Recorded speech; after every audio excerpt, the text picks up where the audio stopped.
Welcome to the Wayne Bennett Podcast, celebrating West Virginia's people, places, and the culture of Southern Appalachia. Now here's your host, Wayne Bennett. Welcome to Wayne Bennett's Podcast. I'm your host, Wayne Bennett, and this is episode 188. Today our guest is, he's a Woodrow Wilson graduate in 1991, I think, and a retired major and in the Army, and a businessman, former athlete at Woodrow Wilson. Fred Hill III, welcome. Hey, thank you, Coach. I appreciate it. I'm glad to have you. Now, when you were growing up, what was the first sport you ever got involved with? Well, I think you probably know that was wrestling. My dad was a wrestling guy, and at the time you couldn't play anything real young around Beckley. And now they play football. It seems like at 3 years old, but I went and wrestled. I think I was 4 or 5 years old. First person I ever wrestled, I think, was Froggy West. So Really? yeah. That's you know what I mean. But Dad pushed me to wrestle. I went and wrestled for you at Central Beckley for a number of years, and I really enjoyed it, and I think it helped me later in life with a number of other sports. Made you go into basketball? No, it was just an oddity. I mean, there weren't a whole lot of basketball / wrestlers. There weren't. But I went to Crescent, and it was a heck of a basketball school. And what people don't realize is several of those, guys that played on some of those really good Woodrow teams, we were over there dribbling basketballs on, in Crescent's, behind Crescent there on the basketball courts every day till we were, 14, 15 years old, and kind of got a little bit older. I mean, we played basketball every day. Who was your first football coach? When I was young, I played for West Beckley. It hadn't become Southwest yet. It did later when I was playing for them, but played for Walter Hughes and Larry English and Cedric Robertson, and I think Dad sort of helped them on the side a little bit. But we used to practice back there at Crescent. Like I said, everything in that neighborhood was Crescent-centric, and Cedric coached that team for several years, didn't he? He did, and like I said, Big Larry and Cedric, they coached me in a number of things. I played baseball for them for years as well. So, yeah, when I played youth, there was only 5 teams. There was North, South, East, Bowling Edition, and but then West, and then we on East Beckley. We used to get a lot of guys from Shady because they didn't have teams out there at that time, and so some of our better players were from Shady. And I got to know a lot of those guys. And but when I played, and until the last year, blacks weren't allowed to play, and they were allowed to play the last year. So Chubby Hughes and 3 or 4 guys came out that year, but it was a bad situation. But Little League baseball, they couldn't play in Beckley when I was going through there, and some of the black athletes that could go to Sophia had the transportation or whatever, they would go down there. But it was a little bit different situation. Now, you had at Park.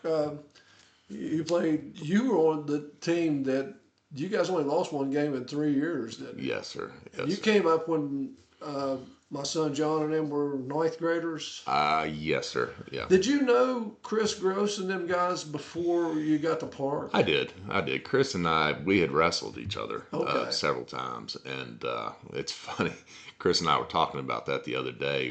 First time we wrestled, I think he pinned me in about 25 seconds, and after that, we went all 3. I think we wrestled 3 times, and they went the full 3 periods. But Chris was a heck of a wrestler. I mean, he was. But he always said, we thump him in basketball. He was over at Crab Orchard, and I was at Crescent and Sylvia. It was kind of like Showtime versus the Celtics, on that level. Poor old Crab Orchard. I mean, some great kids there, but we did beat them in basketball. And I told Chris one of the times, I said, yeah, if you would have stayed with wrestling, we could have made a 3-state champion. I absolutely believe that. And honestly, quite frankly, maybe his best sport, if it wasn't wrestling, might have been baseball. Yeah. And he was Chris was even now he's a pretty good Oh, I know. athlete. Hey, no, he is, and I mean, and it's funny because I was gone for almost 35 years before I came back, and Chris is probably as happy as anybody that I have come back, and we spend a good amount of time together, and we go to a lot of games, and and hang out and do some things, but it's always good to reminisce, but honestly, we don't do a whole lot of it. You know what I mean? It just kind of enjoy it. It's just nice to have some of your childhood friends later in life, you know what I mean, that you're actually still good friends with. I'm very lucky in that way. I have, Chris and Mark Blankenship, in Charleston. He and I have been buddies since we were 12, and, Wayne Marshall, those guys. I mean, I'm thankful for them. I mean, especially, here in Beckley, Chris and Wayne, it's been really nice. Yeah. Well, when you get as old as me, you lose a lot of them. Mm-hmm. Oh, I I've know. had some very close friends the last few years that passed away, or they sometimes it gets to a point you can't see them or I spend know. time with My them. my two best friends growing up in my neighborhood are both gone, and and I hate that, but yeah, it really does. Life, it just rolls on, man. I mean, it does, and Yeah. So when you were going through Park, when I first went to Park, Coach Lambert had been there for 3 years, I think. hmm Maybe 3 years as a head coach. I think he had been an assistant under hmm Frog Young or something before, but they hadn't had very good seasons. I think they beat Sofia, and that was about it for 3 years. And then when I first got there, and I didn't have a lot of background in football. I'd played youth football when I back Beckley Junior High, but I never did. I wasn't I weighed 112 pounds, and I hmm weighed 118 in high school, and so football was. I finally made the decision that I wasn't going to go out for football because why waste my time for 3 years and 2 hours a day and those kind of things, and it's something I never regretted because. But you were pretty good size. You were a hitter. I mean, hitters find a place on the team somewhere. they did, and I'll tell you, there were some bigger hitters than me on that team too, on those teams. But yeah, I mean, you know how Park was. I mean, it could be a pretty tough working class school. I mean, we had some pretty tough kids, and those were some good teams. Those were some fun teams, and we. I really, I mean, I look back in some of my favorite years of football, and there's one or two of them at least there at Park where I just look back and I mean, you just remember that fondly. I mean, those guys, some of those guys they'd knock your head off. I mean, they Yeah, would. there were times that I kind of sympathized with the opponents. Yeah, I know. Mhm. you know, you had, Chris Gross there in safety position, and then you guys He would knock your linebackers. block off, man.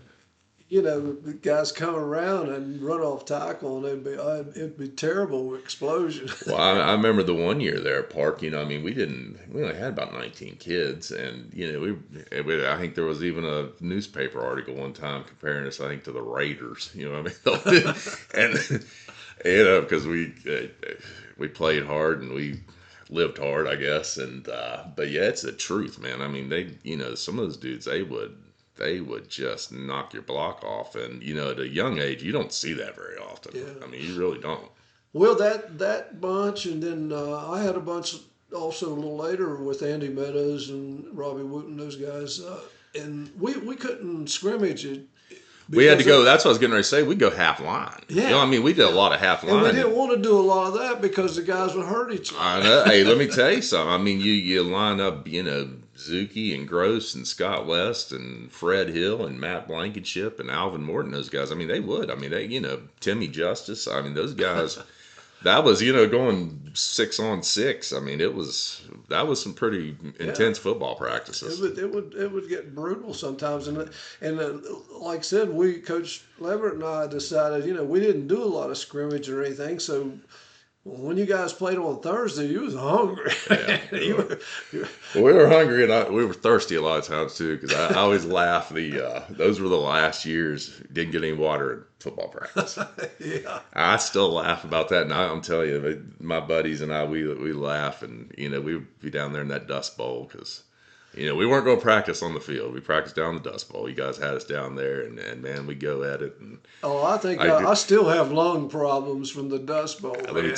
I still laugh because Coach Hartzog. I loved Coach Hartzog. I love that man to this day. But he tried to sneak us water. Coach Lambert threw him out of practice a couple times for sneaking us water. Yeah, that was a kind of, and even today, man, my ears, I never wore anything over my ears. I wore a baseball cap a lot of times, but man, my ears are crusty from the Dust Bowl. Oh, the Dust Bowl was something. I mean, it wasn't. And I think we kind of thrived on it. I mean, I remember Matt Blankenship and myself, we were picking wild roots. We call them wild carrots. And we'd sit there and, we'd literally pull. I mean, they were related to carrots. I don't know what in the heck they were, but I mean, we'd eat these things out of the Dust Bowl because we said we were thirsty. We were trying to get the juice out of them. We were just kids. It was good times. But I had some good wrestling teams too. I mean, it was unbelievable. Our wrestle-offs were tougher than a lot of tournaments. I mean, we had guys second or third string that could have won other tournaments. We had some good years in basketball there, but I mean, Park was the Parkersburg High of junior high wrestling at that time. Yeah. That's for sure. And I remember, like I said, I mean, I ran around with all those kids, and I've always, because I had a little bit of a wrestling background, I've always followed you guys closely, and I absolutely believe that. I mean, you get some tough kids out there. We had some T-shirts one year. I don't know whether it was when you were there or not, but it had Park University. I actually, you know what's funny about that? I actually designed that shirt for Coach Lambert. Oh, really? Yeah, and I ripped it off of those spring break '88 shirts you would see at the beach or whatnot, and I had Coach Lambert for class. This is true. That's actually, I have it on a quilt somewhere, of shirts, from childhood. But I just put it. I was like, I had Coach for class, and he was like, we need to design. So boom, I came up with it. He liked it. I was actually a little bit surprised that he liked it. You know what I mean? But he did, and we sold those T-shirts. I think Spartans printed them up or somebody. Were you with us when we went to Princeton the time they got in a fight at the track meet? No, I was not there. Okay. I was not there. I was off playing baseball somewhere probably. Okay. Yeah. I remember it. And there's still some hard feelings over that. Yeah, and the bad part about it, the bus driver had left. And was going to come back later and pick us up. Couldn't go anywhere. We didn't have no way to go anywhere, so we were there, and it was, these guys were coming in from the high school and everything, and it was luckily nobody got hurt seriously or anything, but it was a tense situation at that time. Now when you got in high school, you played football, basketball, track, and tennis, right? I did. I ran track for a year or so, and I'll tell you what happened. The only sport I was ever cut in was baseball, and I got cut in 10th grade. I think I went and ran track, and then I played tennis. And I'll be honest with you, in some ways, it was one of the better things that ever happened to me because it really opened me up to a whole different group of people, different environment, and I think that helped me later in life. I really do. And it was one of the few, my dad didn't get mad about much, but that was one of the few things I think Dad always thought I was a decent baseball player, and I was, but I went out there and I played tennis. I played, I think, for C.J. Clater and Joe Ketz there for a little bit, for 3 years, and I was kind of an overachiever, honestly, in tennis because I wasn't as fundamentally sound as some of those guys. But I mean, I played hard and hustled, and I knew just enough to get me in there. I think time or two I got up to number 2 singles, but usually I think about as high as I really played was number 3. Because I mean, there were a couple Scaring and Allport, they were better tennis players than me. But I really enjoyed it. I really did. Those were, I enjoyed that time playing tennis. One of the things that in football, when you were in high school, and I remember we were talking about hitting. I remember Coach Colasorto in a newspaper quote when he was talking about. He said something about you, and he said, "Well, he's a hitting machine. That guy's a hitting machine." I don't know. You linebacker. You were a linebacker, and Gross was a linebacker, and even though you got you were two-time All Coalfield Conference. You were special mention All State. I thought you should have been All State. I'm not even gonna get into that. I think Well, I know. I think a lot of people do, but that's one of those things, and you know how some of that is. Some of it just is what it is. But another thing too, you played basketball, and you were kind of a banger. I mean, you got in. I was about like a white Dennis Rodman. Had about 2 feet of range, but I grabbed rebounds. But the part that bothered me was later, they come out with a Woodrow Wilson record book, basketball, and you're not in there. I'll tell you what, one of the biggest mistakes I ever made in my life, or not in my life, in my childhood, it probably was the biggest mistake. I didn't play basketball my senior year, and Maybe that's why you're not. that's probably why. And let me tell you something. Like I said, that's one of those things, I really regret, but at the same time, I mean, life moves on and so forth. But I saw one game you played Capital. You scored 12 points that game, and it should have been in it. I don't listen. I don't know. And again, I'm just thankful I had for my time with Coach Barksdale and Coach Freeman and Coach Bolin. Those were good years as well, and I enjoyed it. And like I said, I made a mistake. My dad told me I was making a mistake. My mother told me I was making a mistake, and I just decided I was not playing that senior year. And and I made a mistake. And you live and learn. When you were getting ready to graduate, they didn't have ROTC and stuff, or junior ROTC back in high school. They But didn't. you signed up for the reserves when you were 17 years old. I did. I was young, and I started going to drills and so forth while I was still in high school. And I'll be honest with you, a lot of it was my dad. He thought it would be good for me, and he really pushed me in that direction. And he was right. And it was a day after I graduated high school, man. I mean, I literally, Chris Gross and my father, they took me to the Beckley Meps about 4 a.m. Really? And I was, within 16 hours of graduating, man, I was on my way. I got my doctor's appointments there, and I was on my way to, basic training.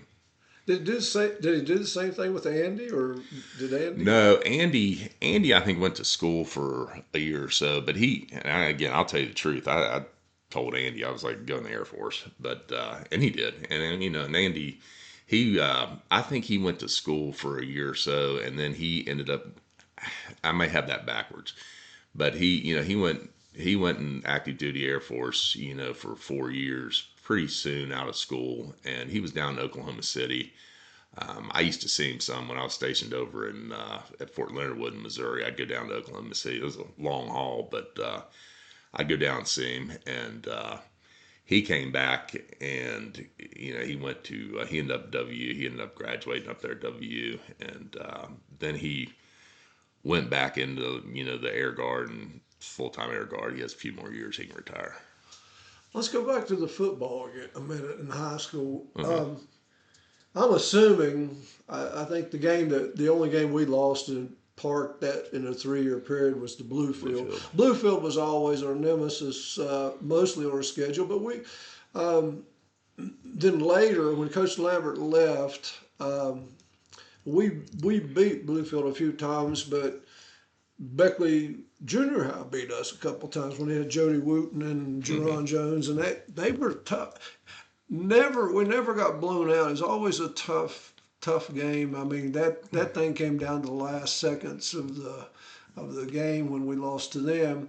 And then I had another team. The last team I had was we were 5-3. It was the worst record I ever had as a head coach. And we lost 3 games by 15 points, a total of 15 points. And I mean,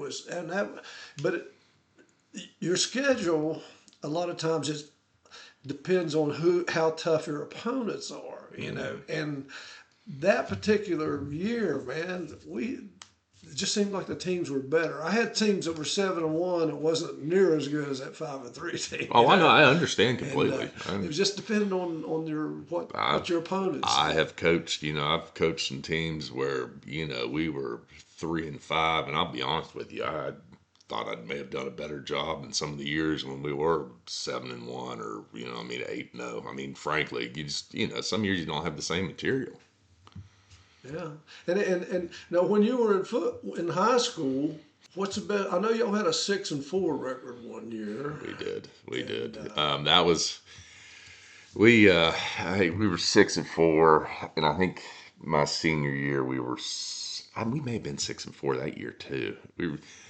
But I tell you, that's the year I know. I heard you talking about the other day, that 6-4 year when I was a junior. Everybody expected us to be better, and you know what? I mean, there's probably some truth to that. I know I've heard Boogie talk on that, but I, it's again, if you sit here and look at it, I think we always played a pretty tough schedule. It wasn't like we lost to the Sisters of the Poor. We probably won a game or two.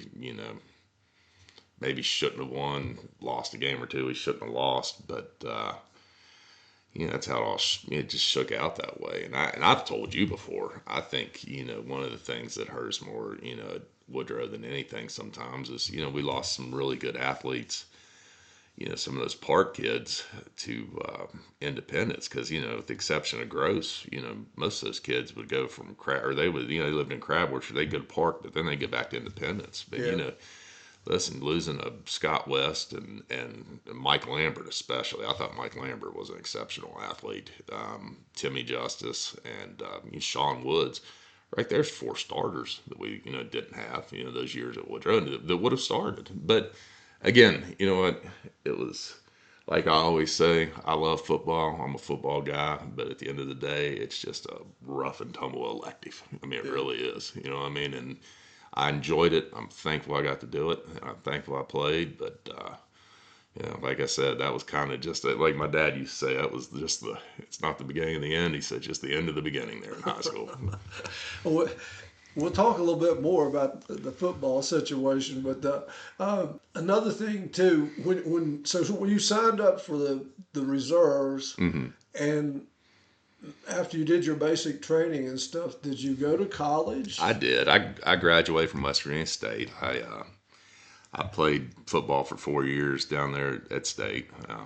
Were you always on call, or were you weekend? No, it was a little bit different back then. I mean, they didn't use the Garden reserves like they do now. You know what I mean? It's become a more of an operational force now, where it was definitely more of a reserve force then. But and I was in the reserves, and I would go to drill once a month or whatnot. And they usually excuse me during football season, and and I'm grateful. They probably treated me better in the reserves and so forth than I ever deserved to be treated. But, I learned a lot from it, and I enjoyed it, and it was a good time. And especially over those long war periods in the past, 20 years and whatnot, you learn how invaluable a lot of those Guard and Reserve guys are. You don't, what I mean? They're definitely part of that, that citizen soldier, the, banging plowshares and the swords and all that. And you don't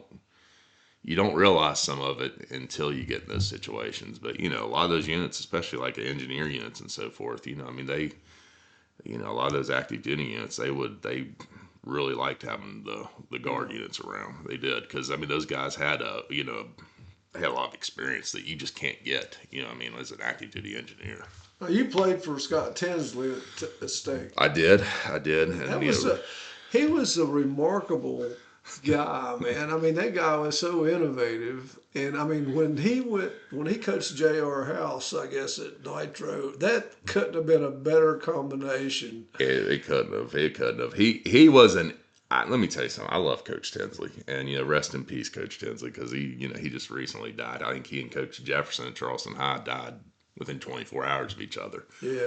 But let me tell you, Coach Tinsley over the years, he calmed down a lot because when he was at state, I mean, he could, he could get mad and he had temper and he was funny. But I know one of my buddies, Sam Harka, and I had another buddy, Nuts. We called him Nuts, but it's Terry Lightheart. Coach Tinsley used to complain to us all the time that at that time, Rich Rod was stealing a lot of his work. He said, and we were kind of like, I remember Harka especially, we looked at him, we're like, oh, Coach, don't you guys all steal each other's stuff? He's like, yeah, he said, but he said, this is directly stealing my stuff up there. He's stealing my stuff.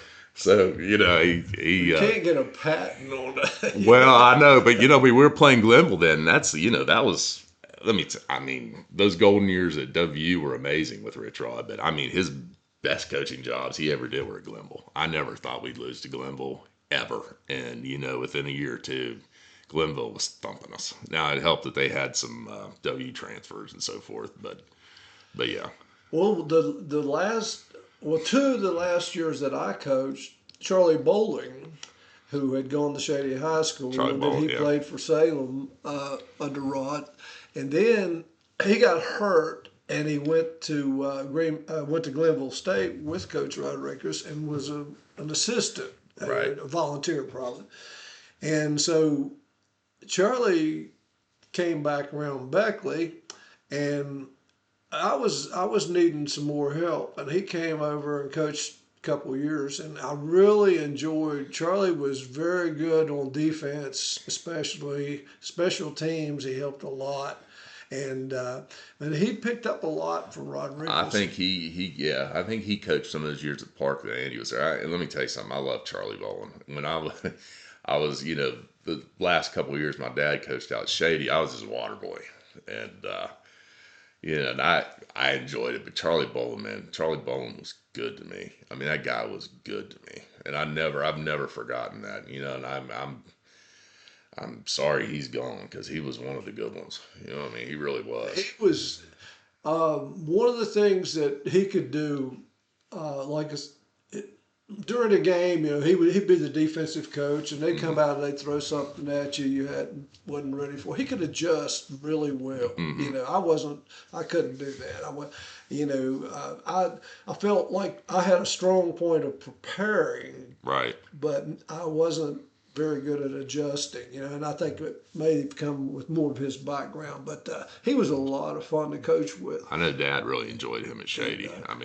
He had we went to Myrtle Beach one time, me and him and Buddy McKinney, to a football coaching clinic, and they had all these big names down there. And we go into this seafood place, Dirty Dick's or something. I can't remember what the name of it, but they insult you, and Dick's, I know exactly what, yeah. So, we're in there, we've had a couple beers, and Charlie's the biggest guy, so they get on him right away. Charlie, after they insult him a couple of times, he's got a bib on and everything, and the guy walks off, and Charlie goes, "Hit SOBs for the last time." I said, "Don't do it here, man. I don't want to go to jail." That's funny. But he was fun. What did you major in at State? History, and I had a minor in education, and and football, and went through ROTC there, and it was good times, man. One of the things I always say about going to State, and because it really got me out of my comfort zone, with everybody around here, your buddies, everybody, a lot of people, they go to W or Marshall, and sometimes I miss some of that, and I miss some of those guys, but my parents were always big on throwing me in situations where I didn't know anybody. They'd send me to camps. It wasn't like these days where everybody sends their kids to camps together. I mean, they'd send me here, they'd send me there, and that was one of those good things. And I was, like you were saying earlier, I enjoyed the Charleston area, and I had a great time down there, kind of growing up, becoming a young adult, and I really enjoyed it. Were you a minority on the State campus? I definitely was at night. And and I had grown up here in Beckley, and it wasn't all that different to me, but it was. I'll tell you what was funny. We like I said, several of my buddies, Harco and Sam Harco and Terry Lockhart, and a couple of them, Tommy Canberry. Some of the black kids there, they say, well, the white kids, they're like, they all stick together. You know what I mean? And we really didn't even realize it, but, it was, we were definitely the minority at night, and in the dorms. But like I said, I don't think, it never really phased us, you know what I mean? What are we going to do? I mean, it's. Now, I remember you were on the governor's staff or something. I went to Steve Brightwell and Shelley Hilton's wedding in Elkins, and you're there with Governor Underwood. I think it was a Supreme Court justice that married those two guys. It was Justice McCuskey, who was actually Dad's old doubles partner in tennis at Westland. And, Dad was a pretty big guy, and Justice McCuskey was probably about 100 pounds, soaking wet, or still, he's still around. But they were, Dad and Justice McCuskey always had a lot of respect for each other. And later on, I worked for, Justice McCuskey's wife. But yeah, I did. Mark Blankenship, he did a lot of work on the campaign. He was heavily involved. I wasn't as much, but I was involved, to a certain extent for sure. And anyway, Mark probably more than anybody helped me get on over there, and with Governor Underwood's office. And I'll tell you, I mean, for 4 years, it was an experience. It really was. And the governor, Mark and I probably worked, as closely with him as anybody, on a daily basis all day long. And yeah, he was hard on us. he was, but I mean, He was a good governor. he was tough. I mean, he had high expectations, and usually we met him, but I mean, there were times, he I guess. When the man wasn't happy, we heard about it first. So Did you go anywhere else to school after West Virginia State? I did. I was in W Law for a year. I wasn't a very good law student, but and then I went to WS. I got my MBA at W, and and that's both those experiences have served me well. But I definitely, I went from Governor Underwood's office at the time to Congresswoman Capito's office, and I think I was the first person who ever worked for both a Moore and an Underwood, because there was there was a little bit of a rivalry within the party with those two, and and I mean, both of them were excellent people, Governor Underwood and now Senator Capito. But you really do. It's, I mean, those were good. I mean, it was a good experience working with her. It was different, being in the legislative side, working in state versus the executive side. But I did learn a great deal. And I worked in her federal office. I worked on her campaign. I was with her for several years. I also worked for her husband. Her husband's a great guy. But, there were times when Governor Moore would call me. I mean, he would just call me out of the blue at the campaign office, and I mean, man, that dude, he knows his stuff. But I enjoyed those talks with him as well, I mean, because he wanted to know what I was doing. He wanted to know he went down to precinct level. I mean, he understood he understood the kind of stuff I understood on the campaigns. I always did a lot of groundwork, and he understood that. And man, I mean, he grilled me. I mean, he's usually Fred knows what he's talking about. This was talking about Republican governors when most of the state was Democrat. This is when it wasn't easy being a Republican. I mean, we people kind of laugh about that, but it's everybody. Everybody in the GOP kind of takes that for granted now. But at the time, I think there was one state senator. I think when Governor Underwood was in office, I think we had Senator Sprouse was the only Republican senator of the 34, and there may have been 15 to 20 in the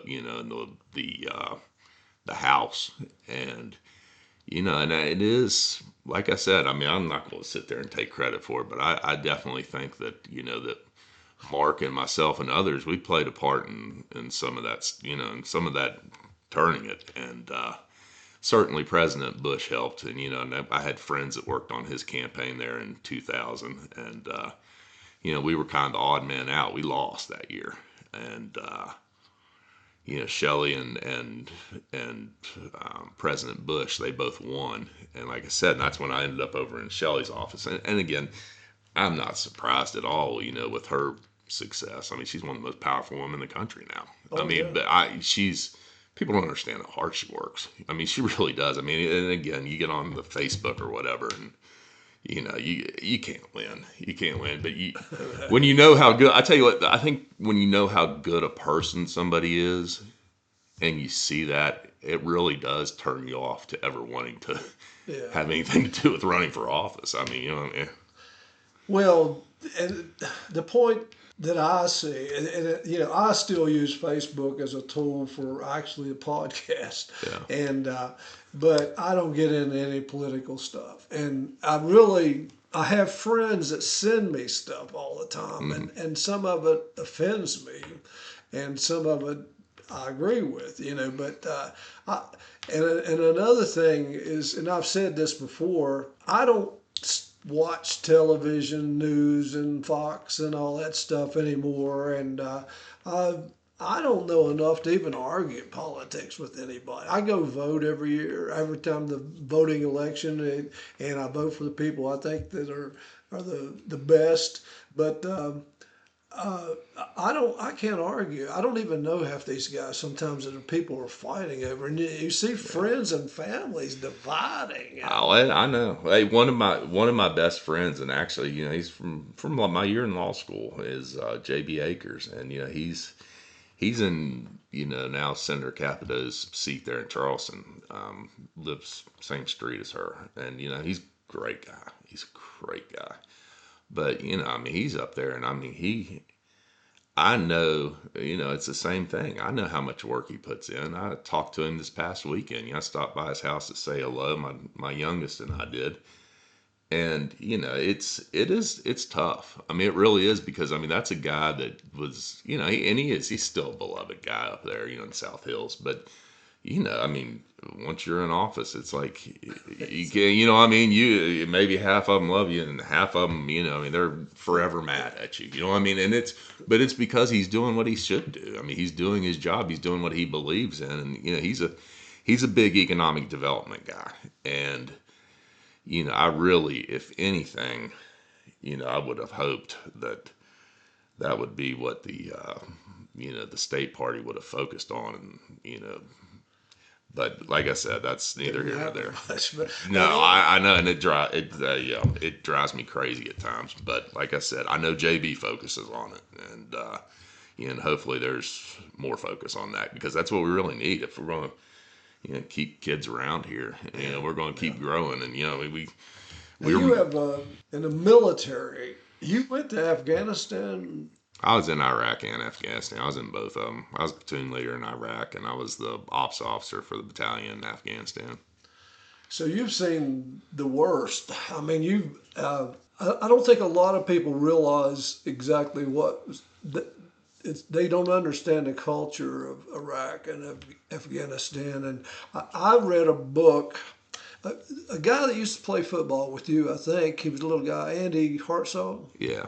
Okay, Andy was in the. I've heard Andy's done well. I mean, he was a good kid, man. He was a Green Beret, and he tried to get in the CIA a couple of times, and he got in the CIA, and then after 9/11, he was on a team Alpha that went to Afghanistan for revenge. Yeah. Mainly to find bin Laden. And unfortunately, there was a book that was written, and I wrote the name of the book down. It was written by a guy named Toby Hardin, and it was called The First Casualty. And it was supposedly the first guy from the United States that was killed in Afghanistan. And with this particular group, Andy was called a paramilitary, I understand. and more into communications and stuff, which I don't think it's what he wanted. I think he wanted to be, but but the book, it was very. I read the book, and it gave you a pretty good explanation of what, a little more explanation of what the Afghanistan was, the tribes and the leaders and what you dealt with, and money was a huge. It is. I mean, that's, I mean, I think, I, and I think Dad was ahead of his time on that one. He wasn't real big on any of it, but there's not enough bullets. There's not enough money in the world. I mean, the Soviets and Americans have both proven that over time. I mean, it just, it is, again, I'm no geopolitical expert, but I know a few things. And, hey, like I said, again, going back to Andy, I mean, I'm sure, I mean, that's an American hero. That's a good dude, I mean, and you get vested in those things. You get vested in those countries. You're over there a year and a half, whatnot, and you want to see it work out.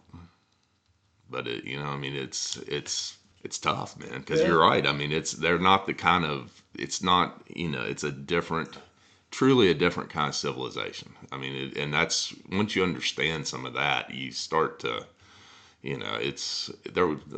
Had a guy in Iraq years ago. I mean, it was. I was talking to him off on the side, and he was an interpreter, and he said, "What are you guys doing? Y'all run the world. You rule the world." You know what I mean? And like we, and I, and it's you kind of sit there and look at it, and in retrospect, like I said, I like to think that we did a lot of things right, but it's so much of it almost becomes a no-win situation, and if you're not, if the public and everybody in the leadership is not willing to make some of the hard decisions, to do some of the hard things that have to be done, and I totally understand that, then it's yeah. Well, the one of the successes that this particular the team that Andy was on, and Andy was going to be on my podcast, but when I sent him an example of questions I was going to ask and stuff, and he still involved with security, not the CIA, but private world security. Yeah, I understand. And he decided he better not be on the podcast. Well, I'm sure. You know what? Get him on the podcast here in 10 or 15 years, because, like I said, Andy Hartsock, he always was a good dude. So I bet he has a lot to offer and a lot that we could all learn from. But also, it kind of reminded me of a football, coaching football in a way. But somebody said, "What is the most important element of military strategy?" One word. What is the most important? And the word this guy was saying was surprise. And and when you're playing sports, football especially too. I mean, if you go out and you can surprise your opponent, and they don't adjust, I mean, you might Well, it doesn't hurt to have a tailback that can run 4.4 too. So I mean, I'm with you, but yeah, it's absolutely. I mean, there's a lot of parallels between the service and football. I mean, that's obvious. I mean, Woody Hayes, sure, he was, he was big on that, and there really are. There's a lot of parallels, a lot to be learned. But now you were in the military. You retired as a major. I did. I retired, several years back, and I'm thankful for my time in service. I truly am. Well, thank you for your service. Yeah. And your Andy was actually over in Afghanistan when you were there, right? That's funny. I was in Bagram. I was going through there, and in the position I was in, honestly, a good S3 is not flying around the country all the time. They can't do it, you know what I mean, to check out missions, because I mean there's just so much mission planning. I mean, you gotta have your finger on the pulse, but you just can't be running around. But I did occasionally get out, and I was going through Bagram to go check on another unit we had. It was actually a unit out of Massachusetts. They were a good unit, And I was walking down the street. I'm just walking because I didn't have a ride, didn't have anything. Somebody was picking me up at some point, but I hear somebody yell Fred, and he drives by and he's on a golf cart with another airman, you know what I mean? So I talked to him. I got to hang out with Andy for an hour or so, and we went and ate, and made my mother happy. That's great. Well, now, when you retired, when did you get married? You got married somewhere along the line. I did. I got married right before I went into Iraq, and Okay. yeah, and we were married for approximately almost 20 years, and You had yeah, I three have children? 3 great kids from it. You know what I mean? And my youngest was actually born when I was in Afghanistan. I didn't meet her till she was about 6 months old. Really? Yeah, and I used to call her my little Afghanistan baby, but she, I met her when I was in Parkersburg. We landed in Parkersburg when we came back from there. So Max, Molly, and Maggie? Max is the oldest. He's a student at WVU. He's in engineering up there, and Maggie is a senior at GW, and Molly she's a ninth grader at GW. I remember Max coming along, and he tried a little bit of everything, didn't he? He was baseball, football, wrestling, uh, field hockey, He played ice hockey. ice hockey. Max is he's kind of a renaissance guy, man. They won a state championship there at GW in lacrosse, and he did. He loved hockey. He loved ice hockey, and it's kind of funny because there's just not much of it in the state, but we played a lot in Ohio and Kentucky, Indiana. Some they would. And I tell you, he was a good football player, man. I wish, he didn't play after 10th grade, and that's okay. It's once you realize that what your kids are doing isn't about you, you understand that. But he wrestled there for a year or two, and I enjoyed watching him wrestle. So he's done well, and he's up at W now. He is on the alpine ski team at W, and I didn't, I didn't know that he was that good of a skier. I knew he skied, but evidently he's a pretty good skier too. So I think there's a lot of parallels with that in hockey, and so I think he has a girlfriend that skis for Penn State. So he's happy, man. He's very happy. Now I know you had a sporting goods business. It was more of an apparel business. I did some sporting Apparel. goods. Yeah, I did do some sporting goods, but yeah, it was. You don't have that business anymore. No, I sold it off and then sold off, parts and pieces of it. And it was, let me tell you something, that was a heck of an experience. I go back to that NBA, and I was basically what you'd consider to be middle management. I think I was in command of a unit for a little while when I was taking my MBA courses. And actually, that was another one. I got divvied up between starting that and finishing it. I was in Afghanistan, for a year, and the mobilization, and everything. It was like a year and a half. But the one thing, one thing I enjoyed about that MBA course was everybody in there had a lot of experience. There was only like one or two kids straight out of undergrad. These were mostly people who had real life experience. But the one thing I remember learning, sitting there thinking, you know what, a lot of it you don't put into, or you can't really put it into perspective, or, until you have experience with it. But, one thing I remember sitting there thinking with the business, I learned a lot. I learned more about inventory and, and so forth than I would have liked to. But, it was a good experience, man, and I enjoyed it. And there's days I miss it, and then there's days I don't.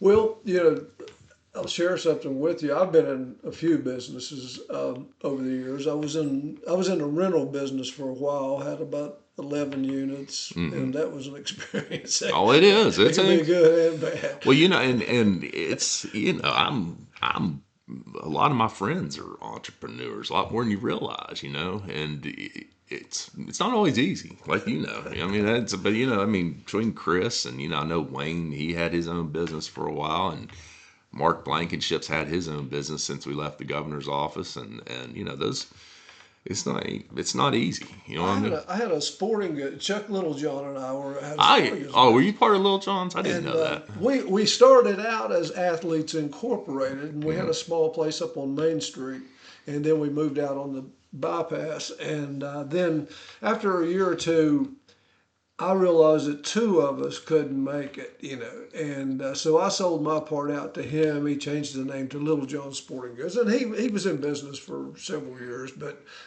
and then when I retired from education, I went into remodeling construction business with my nephew for a couple of years, and it was a great experience working with him. He was a master builder, and a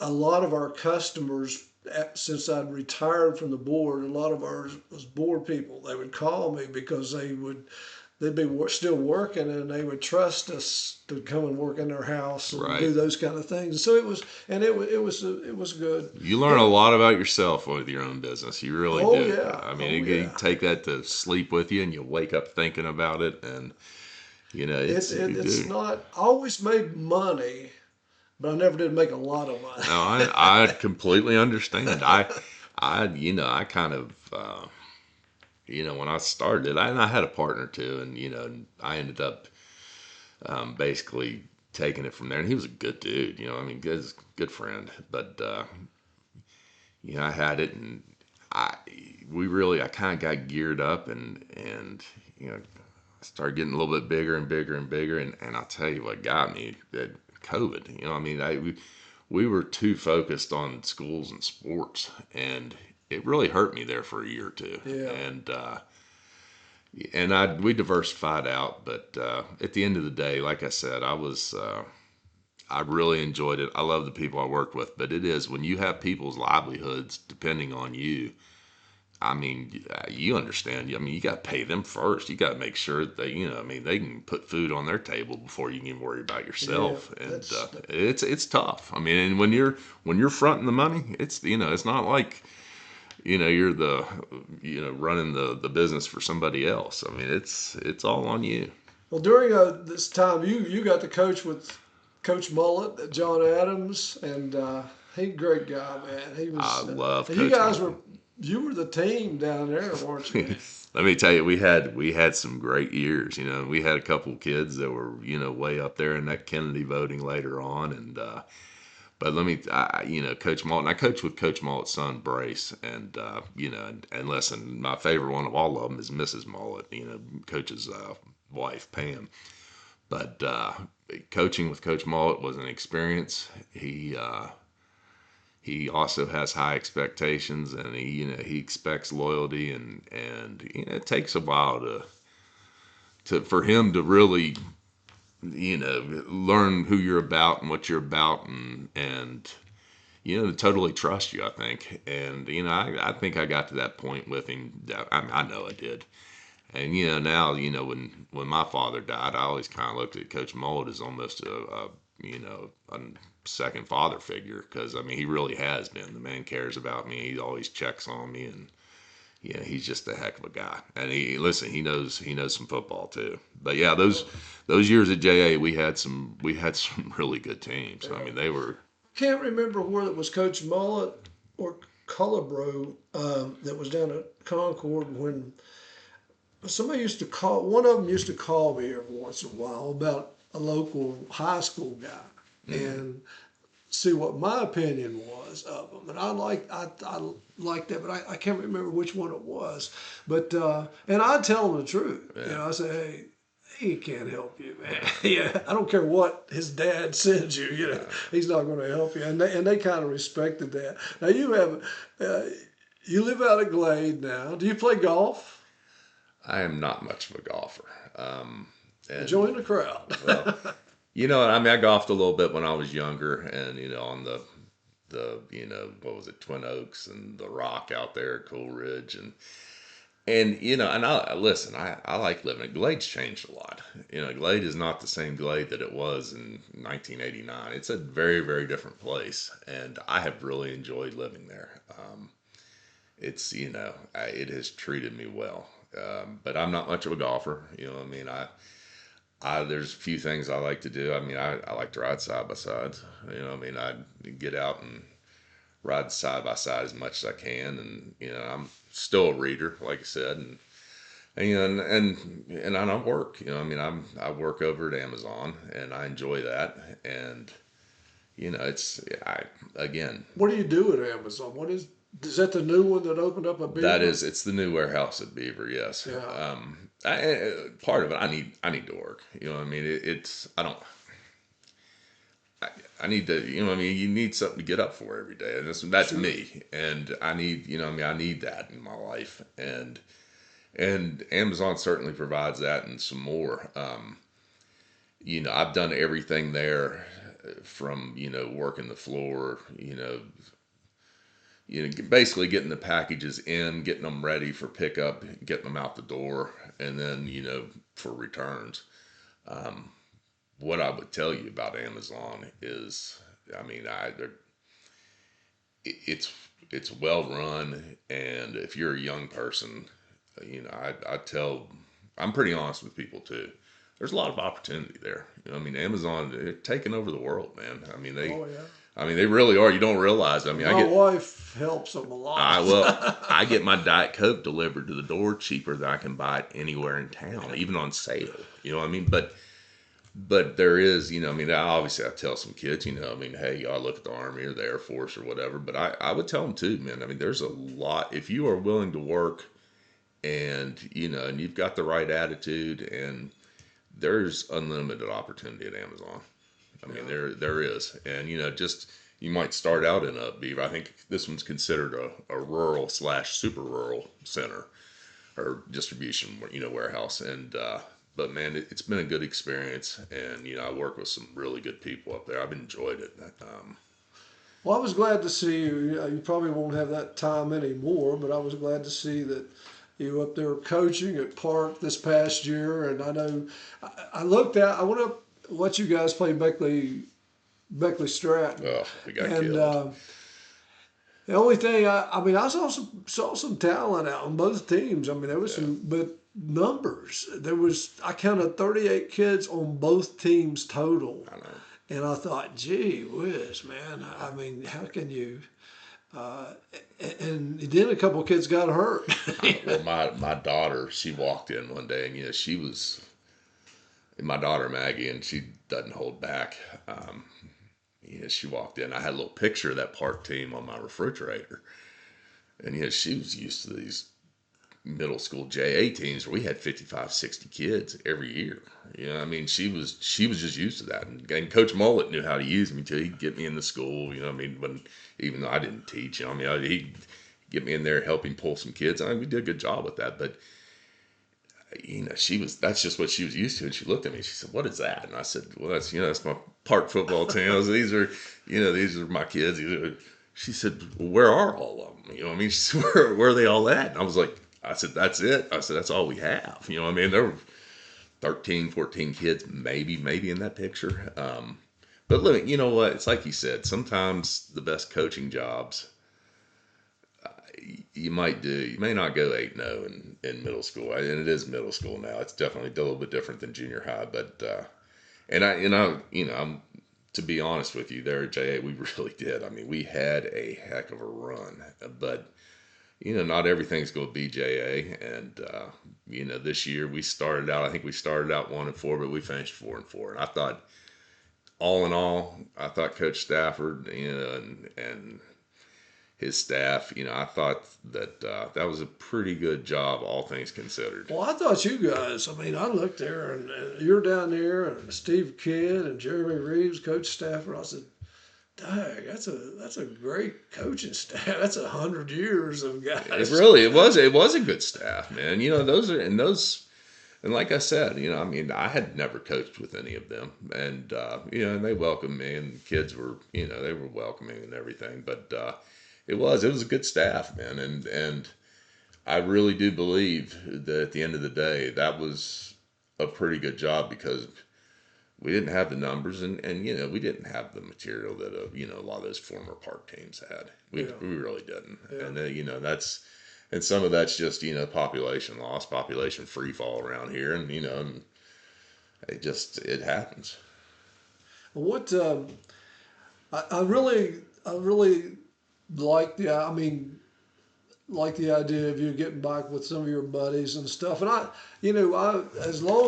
as far as ways when I graduated, every Saturday morning, this one guy, he initiated it, but we got about 15 guys that get on there. Not all the time, but whenever they can. But we get on a Zoom meeting at 10 o'clock on Saturday morning. We talk for about an hour. And there's usually about 7 or 8 guys. And they all graduated in 68. And, they'll bring up stuff back in the old days. And there's one in Colorado, one in Georgia, Virginia. I mean, they're all over the place. But it's good. And we actually have planned a couple meetings where they're going to come to Beckley, and I keep telling them, I said, the only reason you guys let me on here is because I live in Beckley. You're the centerpiece. You're the last one standing. So, but we're going to have, we're going to get together at Calcino's, and that's awesome. But it's just good, with it feels good, man. It's I understand what you're getting at. And there's nobody bragging about how successful they are or whatever. It's just glad to see you, man. I know. I tell you, my buddies, like I said, I agree with you. And, we try to get together at least once a year, maybe twice a year. And we get together a lot, individually. Like Wayne Marshall and Chris and I, we went and watched Virginia Tech and Oklahoma State wrestle, a few weeks back. I missed that. I always go down and watch Virginia Tech wrestle. Let me tell you something. It was a heck of an event. I tell you what, the Woodrow wrestling team was sitting behind us, and I mean they were some nice kids back there. They didn't know we were Woodrow guys, but yeah, we tried to get together, and I bought some land recently, and Orv, Wayne, we call him Orv.